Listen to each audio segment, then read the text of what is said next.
Hi guys, it's Maria. I'm gonna answer a question today and it has to do with ADHD and speech and language. I've had a lot of questions from parents about it and I want to explain why speech therapists are testing kids with ADHD. So first of all, my name is Maria Van Sant. I am a speech and language pathologist and an ADHD parenting coach. So I try to help parents with all things neurodivergent. I do testing for the state. So I test kids that have speech and language concerns. A lot of times parents will come in and they'll be like, I don't know why I'm here. My child doesn't have any speech issues, but they sent me to test with you. What they have is ADHD, or what they have is autism, or what they have is, and they name me other things that have nothing to do with speech and language. So what I usually will explain to parents is what I'm looking for in an evaluation isn't just, can they say words? Can they pronounce words? Can they make a sentence? It's also, can they sit in a chair? Can they follow a direction? Can they listen to what I'm trying to say and then answer the question? So those are the areas of ADHD that are going to affect their test.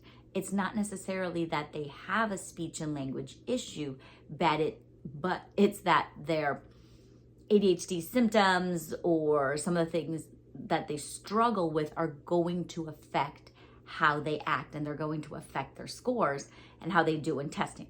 So if I have a child and I'm trying to work on following directions and I'm giving them a 3-step direction, okay, I need you to touch the black triangle after you've pointed to the 2 white circles, or something like that, right?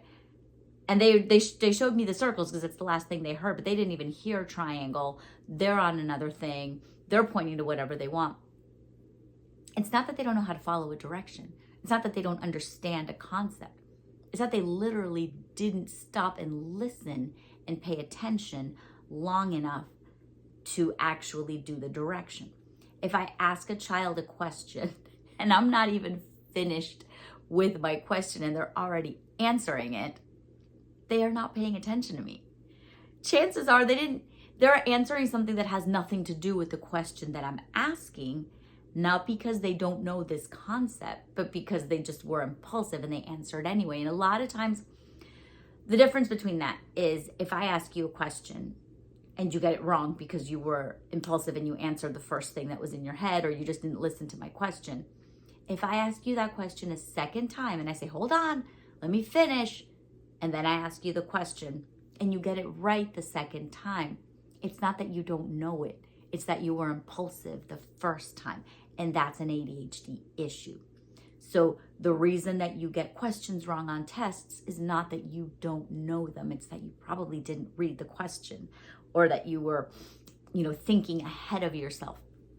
So things like that, attention, memory, impulsivity, those are things that are going to affect how your tests are. And that's why we look at them, and that's why it comes down to us sometimes to look at it in a test format. Oh my God. No. There it is. Sorry. It was coming. That's things that I have to explain to parents. And it's things that I have to tell them, hey, here's the deal. This is how they came out in my test. Not because they don't know how to talk. Not because their language abilities, their sentence structure, their vocabulary is bad, but because all of the other areas of their ADHD are affecting them right now. So things we need to work on are attention, memory, problem solving, impulsivity, inattention, whatever it is. All of those things, those are things that we need to target in order to increase their scores in all the other areas. So that's how the two intermingle. I hope that answers the question a little bit. All right, guys, like always, subscribe, share, like, tell me what you think. Ask me your questions. It's how I know what other videos to make. All right, bye.